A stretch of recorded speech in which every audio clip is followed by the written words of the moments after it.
لطف و عنایت پروردگار ہے کہ اس نے ہمیں اس زندگی میں ایک مرتبہ پھر نام نامی و اسم گرامی دختر پیمبر گرامی اسلام مدافع ولایت ام ابیہا حضرت فاطمہ زہرا سلام اللہ تعالی علیہا صلی اللہ علیہ محمد وعلی محمد پر جمع ہونے کی توفیق عطا فرمائی ہے۔ بارگاہ خداوندی میں اس عنایت پر شکر گزار ہیں اور اسی کی بارگاہ سے اس جیسی مزید توفیقات کے طلبگار ہیں۔ قرآن مجید کا فرمانا ہے کہ وَمَا أَدْرَاكَ مَا لَيْلَةُ الْقَدْرِ، تمہیں کیا ادراک، تمہیں کیا پتا کہ لیلۃ القدر کیا ہے۔ ای کو تھوڑی سی اگر کم کر دیں گے اور بیس بڑھا دیں گے مناسب ہو جائے گا۔ ایک صلوات پھر پڑھ لیجئے محمد وعلی محمد صلی اللہ علیہ محمد۔ میرا خیال ہے جتنا وقت آپ کی اور ہماری ملاقات کو ہو گیا ہے، اب آج کا دن شاید مزاج ملانے میں لگے گا، اگلے 2 دن جو ہے پھر ہم آہنگ ہو جائیں گے انشاءاللہ۔ قرآن مجید کا فرمانا ہے کہ تمہیں کیا معلوم لیلۃ القدر کیا ہے؟ اِنَّا أَنزَلْنَاهُ فِي لَيْلَةِ الْقَدْرِ، ہم نے تمہاری ہدایت کا منشور لیلۃ القدر میں نازل کیا، تمہیں جس کے مطابق زندگی بسر کرنی ہے، جو منشور تمہیں دنیا میں بھی کامیاب بنائے گا اور آخرت کی سعادت تک بھی پہنچائے گا، وہ منشور قرآن مجید ہے۔ اور یہ قرآن ہم نے لیلۃ القدر میں اتارا ہے۔ وَمَا أَدْرَاكَ مَا لَيْلَةُ الْقَدْرِ، تمہیں کیا ادراک لیلۃ القدر کیا ہے؟ لیلۃ القدر خیر من الف شہر، کہ تھوڑی سی معرفت ہم کرائے دیتے ہیں کہ لیلۃ القدر 1000 مہینوں سے بہتر رات ہے۔ ایک رات ہے 1000 مہینوں سے بہتر رات ہے۔ امام صادق علیہ السلام فرماتے ہیں کہ جس نے معرفت فاطمہ زہرا سلام اللہ علیہا حاصل کر لی، اس نے لیلۃ القدر کو درک کر لیا۔ لیلۃ القدر منانا اور ہے، لیلۃ القدر میں جاگ لینا اور ہے، سر پہ قرآن رکھ کے بکا یا اللہ کر لینا اور ہے، چند حاجات طلب کر لینا اور ہے، یا خدا نخواستہ 100 رکعت نماز سے گھٹنوں کا درد کر لینا اور ہے، اور لیلۃ القدر کو درک کرنا، پا لینا اور ہے۔ کیا راز ہے لیلۃ القدر میں؟ راز یہ ہے کہ خداوند متعال نے قرآن قلب پیمبر پہ اتارا۔ خوب، اب ہر سال کیوں لیلۃ القدر منائی جائے؟ اسی لیے کہ قرآن کو صرف قلب پیمبر کے لیے نہیں اتارا، بلکہ قرآن کو ہر قلب مومن کے لیے اتارا ہے خدا نے۔ اب دیکھیے، اس وقت ریسرچ کے مطابق سب سے زیادہ چھپنے والی، پرنٹ ہونے والی کتاب قرآن مجید ہے، اور نبی اکرم میدان محشر میں کھڑے ہو کے شکوہ کریں گے کہ خدایا میری امت نے اسی قرآن کو چھوڑ دیا تھا۔ رب ان قوم اتخذوا ھذا القرآن مہجورا، سب سے زیادہ پرنٹ کیا۔ پھر کیوں نبی شکوہ کر رہے ہیں؟ چونکہ قرآن وہ ہدایت ہے جو کاغذ پہ چھاپنے کے لیے نہیں ہے، دل پہ لکھنے کے لیے ہے۔ اس ہدایت کو صفحہ نفس پہ تحریر کرو، نہ کاغذ کے صفحوں پہ تحریر کرو۔ بس لیلۃ القدر کو کون درک کرتا ہے؟ لیلۃ القدر وہ شب ہے جس شب میں قرآن نے اترنا ہے۔ کس دل پہ اترے گا؟ اس دل پہ اترے گا جو پاکیزہ دل ہوگا، اس دل پہ اترے گا جو آمادہ دل ہوگا، اس دل پہ اترے گا جس دل نے خود کو دنیا سے منقطع کر لیا ہوگا۔ ہم دعا کرتے ہیں نا، نبی اکرم نے یہ دعا ہمیں سکھائی ہے کہ جب بارگاہ خدا میں آؤ تو خدا سے کمال انقطاع طلب کرو۔ الہی حبلی کمال الانقطاع الیک، ایسا انقطاع عطا فرما دے کہ جب تیری بارگاہ میں آ جاؤں تو پھر دنیا سے دور ہو جاؤں، بالکل اپنے مولا کی طرح کہ جب خدا کی بارگاہ میں کھڑے ہیں، علی کے پاؤں سے تیر نکال لیا جائے، علی کو احساس نہیں ہوتا۔ کیوں؟ کیونکہ منقطع ہیں علی دنیا سے، بارگاہ خدا میں، اس رب کی بارگاہ میں۔ بس آغایان محترم، لیلۃ القدر یعنی پاکیزہ دل لے کر چلے جاؤ۔ کون لیلۃ القدر کو درک کرنے والا ہے؟ کہ جو ایسی لیلۃ القدر احیا کرے کہ اس کے بعد قرآن سے اس کی دوستی ہو جائے، قرآن سے اس کا تعلق برقرار ہو جائے۔ جب یہ قرآن کی بارگاہ میں جائے تو اجنبیت محسوس نہ ہو، بلکہ ایسا لگے جیسے قرآن اس سے باتیں کر رہا ہے۔ قرآن مجید معجزہ ہے رسول اللہ کا۔ آپ قرآن وہ کتاب ہے، آپ صبح قرآن کو، آقا کراتی آپ جانتے ہیں مشہور مبلغ ہیں، اور آقا کراتی کہتے ہیں میں درس قرآن کا آغاز کسی عنوان پہ درس کہوں گا، جب بھی عنوان قرآن مجید ہوتا ہے ایک آیت کو صبح نگاہ کرتا ہوں ایک بات سمجھ میں آتی ہے، شام کو نگاہ کرتا ہوں ایک اور بات سمجھ میں آتی ہے، کسی اور کتاب سے درس شروع کروں کچھ وقت میں ختم ہو جاتی ہے کتاب، لیکن قرآن مجید جب پڑھی ہوئی آیتوں کو دوبارہ دیکھتا ہوں ایک نئی بات قرآن سے سمجھتا ہوں۔ قرآن زندہ معجزہ ہے، جو پاکیزہ دل لے کر قرآن کی بارگاہ میں چلا جائے قرآن اسے ہدایت عطا کرتا ہے۔ البتہ برعکس بھی ہے، اگر کوئی ناپاک دل لے کے چلا جائے تو قرآن اسے گمراہ بھی کرتا ہے۔ یہ تو دل ہے نا، کیسا دل قرآن کی بارگاہ میں لے کر گئے۔ بس جس نے معرفت فاطمہ زہرا حاصل کر لی اس نے لیلۃ القدر کو درک کر لیا، چونکہ دونوں راز خدا ہیں، فاطمہ بھی راز خدا ہیں، لیلۃ القدر بھی راز خدا ہے۔ اور قرآن مجید گویا یہ کہہ رہا ہے وما ادراک ما لیلۃ القدر، تمہیں کیا پتا لیلۃ القدر کیا ہے۔ اب ترجمہ اگر ہم یوں کریں کہ تمہیں کیا پتا فاطمہ زہرا کیا ہے، تمہیں کیا پتا مقام فاطمہ کیا ہے، تمہیں کیا پتا عظمت فاطمہ کیا ہے، تمہیں کیا پتا شان فاطمہ کیا ہے۔ اگر پتہ لگ جائے مقام فاطمہ زہرا کیا ہے تو اپنے یہاں بیٹھنے پہ سجدہ شکر انجام دو گے کہ خدا نے مجھے مجلس فاطمہ زہرا کی توفیق عطا کی ہے۔ یہ عام توفیقات میں سے، تمہیں کیا معلوم لیلۃ القدر کیا ہے، تمہیں کیا معلوم فاطمہ زہرا کیا ہے۔ اب قرآن نے جو لیلۃ القدر کا تعارف کرایا نا، کہا یہ 1000 مہینوں سے بہتر رات ہے، خیر من 1000 شہر، 1000 مہینوں سے بہتر، 1000 شہر سے بہتر ہے۔ یعنی اگر کوئی 1000 مہینے خدا کی بندگی کرے، 1000 مہینے عبادت کرے، 1000 مہینے ریاضت کرے، 1000 مہینے اپنے آپ کو خدا کے لیے خالص کر لے اور 1000 مہینے کی بندگی لے کر بارگاہ خدا میں پہنچ جائے، اور ایک شخص صرف ایک شب ایک لیلۃ القدر کی بندگی لے کر پہنچ جائے، تو مت کہنا کہ 1000 مہینے عبادت کرنے والا لیلۃ القدر کے عبادت گزار سے بہتر ہے، بلکہ لیلۃ القدر کا عبادت گزار 1000 ماہ عبادت کرنے والے سے بہتر ہے۔ گویا سمجھ میں آ گیا کہ اگر تمام امت ایک طرف جمع ہو جائے، تمام صحابی ایک طرف جمع ہو جائیں، تمام صحابیات ایک طرف جمع ہو جائیں، تمام برجستہ شخصیات ایک طرف جمع ہو جائیں اور فاطمہ زہرا ان کے مد مقابل کھڑی ہو جائیں، تو مت کہنا فاطمہ تنہا کھڑی ہے، فاطمہ جہاں کھڑی ہے حق وہیں موجود ہے۔ کیوں؟ خیر من 1000 شہر، فاطمہ زہرا امت کے ہزاروں سے، امت کے لاکھوں سے بہتر ہے۔ مقابلہ نہیں کیا جا سکتا، مقایسہ نہیں کیا جا سکتا، تقابل نہیں کیا جا سکتا۔ شان و مقام فاطمہ زہرا کون درک کرے گا آغا اس مقام کو؟ ام المومنین عائشہ روایت کرتی ہے، ان سے پوچھا گیا کہ نبی اکرم صلی اللہ علیہ وآلہ وسلم کس سے سب سے زیادہ محبت کرتے تھے؟ کہا رسول اللہ سب سے زیادہ اپنی بیٹی فاطمہ زہرا سے محبت کرتے تھے۔ پھر پوچھا گیا مردوں میں کس سے محبت کرتے تھے؟ شیخ عباس قمی نے روایت نقل کی ہے کہ مردوں میں کس سے محبت کرتے تھے؟ کہا مردوں میں سب سے زیادہ فاطمہ کے شوہر علی سے محبت کرتے تھے۔ اور پھر ام المومنین عائشہ کہتی ہیں کہ رسول اللہ کا انداز یہ تھا کہ جب بھی فاطمہ زہرا داخل ہوتی رسول اللہ کے گھر میں، رسول اللہ اپنا مقام چھوڑ کے کھڑے ہو جایا کرتے تھے۔ صرف کھڑے نہیں ہوتے تھے بلکہ آگے بڑھتے تھے۔ جناب زہرا کا ہاتھ گویا استقبال کے لیے آگے بڑھ رہے ہوں، پھر بی بی کا ہاتھ پکڑتے تھے، کبھی ہاتھ کو چومتے تھے، کبھی استشمام کرتے تھے، سونگا کرتے تھے اور فرماتے تھے مجھے اس سے جنت کی خوشبو آتی ہے۔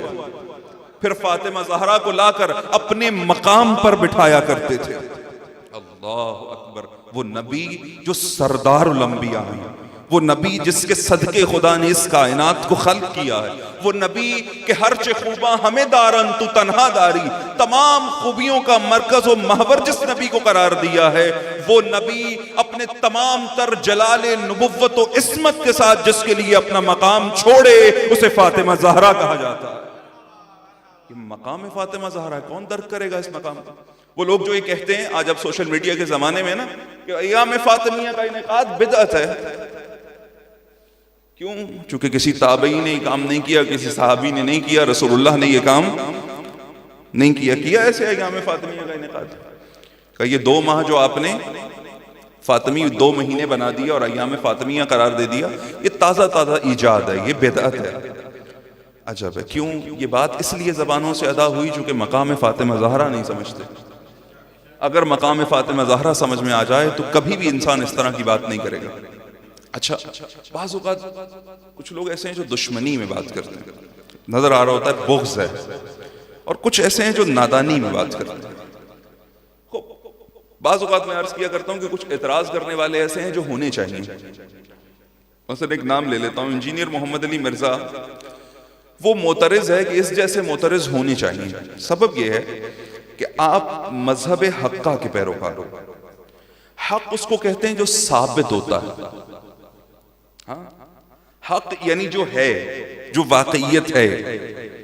اچھا، جس شے کے ہونے پر دلیل ہو، بڑی توجہ کیجئے گا، یہ مائک آپ کے سامنے ابھی ہے، ٹھیک ہے، دیکھ رہے ہیں آپ سب؟ خوب، ابھی کوئی کہے یہ نہیں ہے تو آپ مانیں گے؟ کیوں؟ بھائی جس کے ہونے پر دلیل ہو، اسی وقت اس کے نہ ہونے پہ کوئی دلیل۔ مذہب حقہ کے پیروکار اعتراض کرنے والوں سے کیوں پریشان ہوتے ہیں؟ بلکہ معترض تو آپ کو موقع دیتا ہے کہ اپنے مذہب کی حقانیت دنیا تک پہنچاؤ۔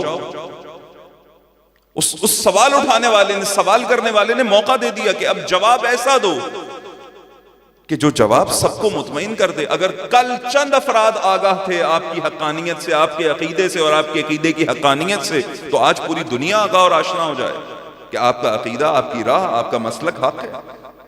اگر یہ کہا جائے کہ ایام فاطمیہ بدعت ہیں، کیوں بدعت ہیں؟ چونکہ صحابہ نے نہیں کیے، رسول اللہ نے نہیں کیے، تابعین نے نہیں کی، کسی نے نہیں کیے، بس بدعت ہے۔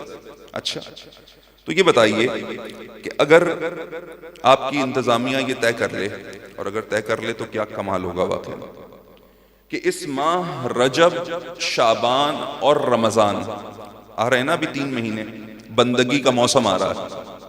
سردیوں میں ویسے بھی عرفاء سردیوں کی راتوں کو بڑا پسند کرتے ہیں، لمبی رات ہوتی ہے نا، اطمینان سکون کا ماحول ہوتا ہے، دیر تک خدا کی بندگی کی جا سکتی ہے۔ اور اسی موسم میں اگر رجب، شعبان اور رمضان کی برکتیں بھی ساتھ شامل ہو جائیں تو نور علی نور ہو جائے۔ اب مثلا آپ طے کریں کہ ماہ رجب، شعبان اور رمضان 3 مہینے ماہ قرآن ہے، تو کوئی اٹھ کر آپ پر اعتراض کرے گا؟ اچھا، کوئی فتویٰ دے گا کہ یہ آپ درست نہیں؟ آپ تشہیر کر دیجئے پورے علاقے میں اپنے کہ ہم 3 مہینے ماہ قرآن کے عنوان سے منا رہے ہیں۔ آپ سے متعصب مفتی، آپ سے متعصب دین کا عالم و پیشوا، کیا کوئی اٹھ کے کہے گا آپ غلط کر رہے ہو، آپ بدعت کر رہے ہو؟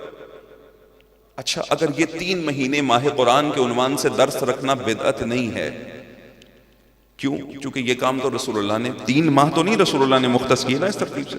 آپ نے ترتیب بنا لی جی، ایک درس ہم صبح کو کریں گے، 3 مہینے ایک شام کو کریں گے۔ آپ کوئی آ کے کہے نہیں، یہ طریقہ کار بدعت ہے، کیوں؟ چونکہ رسول اللہ نے تو اس طرح صبح و شام درس قرآن نہیں رکھا۔ یا مثلا فلاں سورہ پہ 3 ماہ، 1 ماہ اس سورہ پہ درس ہوگا۔ اب جو ترتیب آپ بنا رہے ہیں، خود بنا رہے ہیں نا، کوئی آپ کو نہیں کہے گا آپ بدعت کر رہے ہیں، کیوں؟ کیونکہ وہ کہنے والا جس تک آپ کا پیغام پہنچا ہے وہ جانتا ہے کہ قرآن ہدایت ہے، اور جب ہدایت کو سمجھنے کی محفل منعقد کی جائے گی، وہ محفل باعث اجر و ثواب ہوگی، بدعت نہیں ہوگی، کیونکہ قرآن ہدایت ہے نا۔ اور ہدایت کو سمجھنا، اور خدا نے ہدایت بھی رکھی تہ اندر تہ، یعنی سب کچھ سطح پہ نہیں رکھ دیا کہ جتنی ہمت کرو گے، جتنا غوطہ-زن ہوتے چلے جاؤ گے، اتنی ہدایت تمہیں عطا کرتا چلا جاؤں گا۔ بات پہنچ رہی ہے نا؟ اچھا، اسی طرح سے سیرت النبی کی کانفرنسز بھی ہوتی ہیں ہمارے۔ بتائیے کیا صحابہ بھی اسی طرح سے سیرت النبی کی کانفرنسز کیا کرتے؟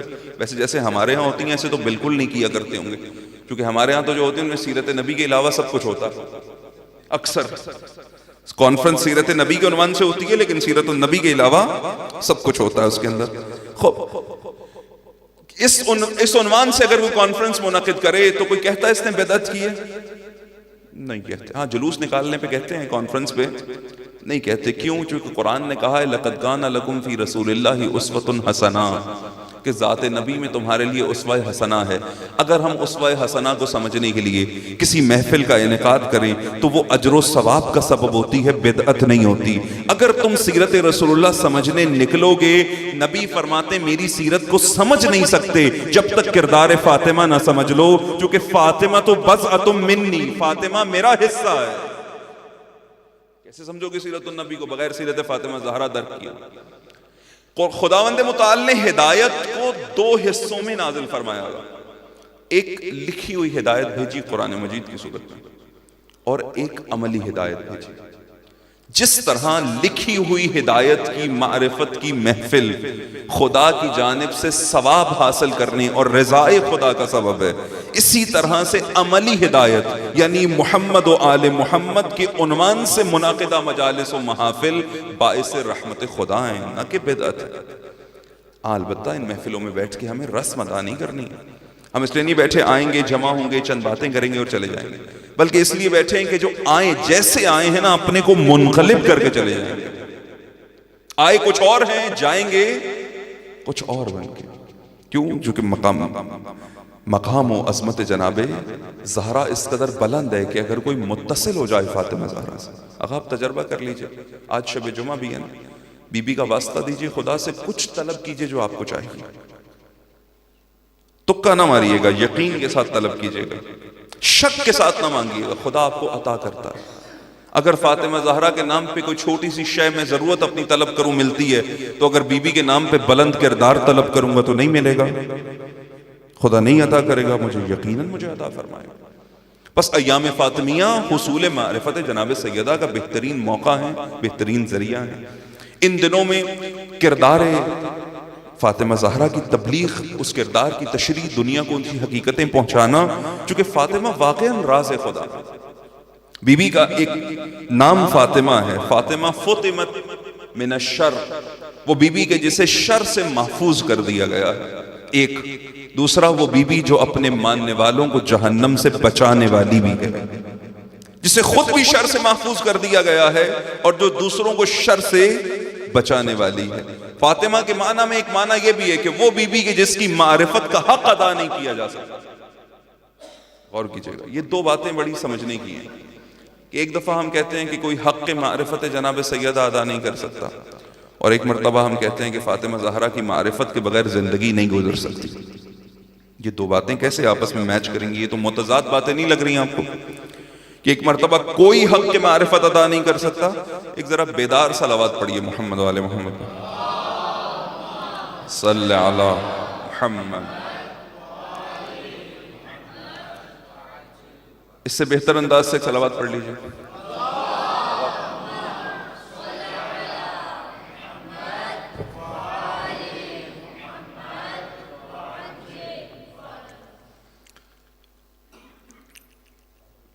بس آگے محترم، ان ایام فاطمیہ میں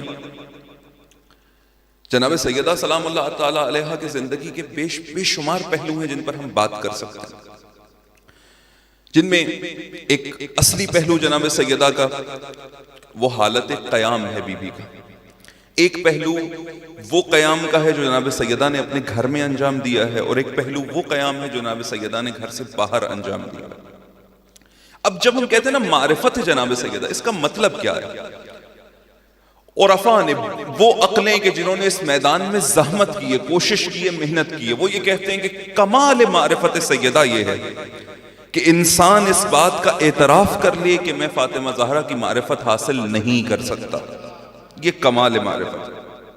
اچھا، اب اگر یہ کمال معرفت ہے تو پھر ہم کیوں بیٹھے ہیں؟ جب جو کام ہو ہی نہیں سکتا وہ کرنے کیوں بیٹھے ہیں؟ دیکھیے، ائمہ اہل بیت علیہ السلام کی زندگی میں دو چیزیں ہیں. ایک اہل بیت کا مقام ہے اور ایک آپ کا کردار ہے. جب ہم کہتے ہیں نا تو کو جا من کو جا، جب ہم کہتے ہیں نا کہ ان کے مقام کو سمجھنا ہمارے بس میں نہیں ہے، تو وہ ہم مقام کے اعتبار سے بات کر رہے ہوتے ہیں. یعنی عظمت، شان، منزلت اس قدر بلند ہے کہ ہماری عقل اس تک پہنچ نہیں سکتی. لیکن اسی کے ساتھ ان بلند ہستیوں کا ایک کردار ہے، زندگی ہے جو انہوں نے عام لوگوں کے درمیان گزاری. اب جب ہم کہتے ہیں معرفت ممکن نہیں ہے، کسی کو جناب سیدہ کی زندگی کا کوئی واقعہ پیش کیجئے، آپ کی سیرت پیش کیجئے، تو وہ سن کے کہتا ہے واہ بہت اچھی بات ہے بھائی، عملی زندگی میں اپناؤ اسے. کہتا نہیں، اپنا نہیں سکتا، چونکہ وہ تو فاطمہ زہرا ہے، میں تھوڑی اپنا سکتا ہوں ان کی سیرت کو. یہ کمال تو امیر المومنین کا ہے، میں تھوڑی اپنا سکتا ہوں علی کی سیرت کو. خدا نے ان عظیم ہستیوں کو بشری لباس پہنایا ہی اس لیے ہے کہ یہ عام انسانوں میں رہیں اور لوگوں کو زندگی گزارنے کا طریقہ سکھائیں۔ کیوں یہ لباس بشری؟ قرآن مجید کا یہ کتاب مکنون ایسے مقام پر تھا کہ اسے مطہرون مس کر سکتے تھے، خدا نے اسی کتاب کو نازل کیا۔ خدایا اس کتاب کو نازل کرنے کی ضرورت کیا ہے؟ کہ اس لیے اگر نازل نہ کیا بشر سمجھ نہیں سکے گا۔ اس نور کو، نورانی ہدایت کو الفاظ کا لباس پہنایا خدا نے تاکہ یہ ہدایت بشر تک پہنچ جائے۔ اسی طرح نور فاطمہ زہرا، خدا نے فرشتوں کا امتحان لیا، زمین و آسمان کو تاریک کر دیا۔ فرشتوں نے دعا کی، خدایا زمین و آسمان کو نورانی فرما۔ خدا نے ایک نور خلق کیا، اس نور سے زمین و آسمان کو منور کیا۔ وہ نور نور فاطمہ زہرا سلام اللہ علیہا ہے۔ اللہ اکبر یا رسول یا علی، جس نور سے زمین و آسمان منور ہوئے، اس کے بعد کیا ضرورت تھی کہ بی بی کو لباس بشری پہنایا جائے اور دنیا میں بھیجا جائے؟ یہ شان، یہ مقام، یہ عظمت، اور اس کے بعد اس لباس میں دنیا میں آنا اس لیے ضروری تھا تاکہ اس بلند کرداری کے ساتھ جناب سیدہ عام لوگوں کے درمیان زندگی گزاریں۔ لوگ 70 سال جی کر گئے لیکن ان کی زندگی میں کچھ بھی نہیں ہے۔ یہ 17 برس زندگی گزار کے جائیں گی اور نبیوں کا سردار یہ کہے گا کہ فاطمہ میرا حصہ ہے۔ غور فرمائیے نا، انسان یہ ایک ایک نقطہ انسان کو متوجہ کرتا ہے کہ جناب زہرا کی سیرت کی طرف دیکھا جائے۔ مقام فاطمہ کو کوئی درک نہیں کر سکتا، لیکن کردار فاطمہ ہر منزل پر، ہر مقام پر قابل تاسی ہے۔ بلکہ یہ روایت یہ بتاتی ہے کہ جہاں نور، جس دل میں محبت فاطمہ نہیں ہے نا، وہ دل تاریک ہے۔ جس زندگی میں کردار فاطمہ نہیں ہے، وہ کردار، وہ زندگی تاریک ہے۔ جس گھر میں سیرت فاطمہ نہیں ہے، وہ گھر تاریک ہے، کیونکہ نورانیت خدا نے خلقی صدقہ فاطمہ زہرا کے اس سے کی ہے۔ یہ نور، زمین و آسمان کا نور، فاطمہ زہرا کی رہین منت۔ بس آ گیا نا محترم، یہ ساری چیزیں مجھے اور آپ کو متوجہ کرتی ہیں کہ کردار فاطمہ زہرا کی طرف نگاہ کریں، سیرت فاطمہ زہرا کی طرف نگاہ کریں، اس سیرت کو اپنی زندگی میں عملی سمجھیں اور اس بات کا یقین رکھیں کہ خداوند تبارک و تعالیٰ نے یہ اسوہ ہمیں اس لیے دیا ہے تاکہ اس کے ذریعے سے دنیا میں بھی کمال کو حاصل کریں اور آخرت میں بھی کمال کو حاصل کریں۔ ابھی آپ نے نماز پڑھی اور نماز میں سورہ حمد کی تلاوت کی۔ یہ سورہ حمد کیا پیغام دے رہی تھی؟ آپ کیا گفتگو کر رہے تھے خدا سے؟ الحمدللہ رب العالمین، حمد اس خدا کی جو کون ہے؟ رب العالمین ہے، الرحمن الرحیم۔ کتنی بڑی بات ہے، کیا شان بیان کی خدا کی۔ وہ رحمان بھی ہے، وہ رحیم بھی ہے، مالک یوم الدین، وہ مالک یوم الدین بھی۔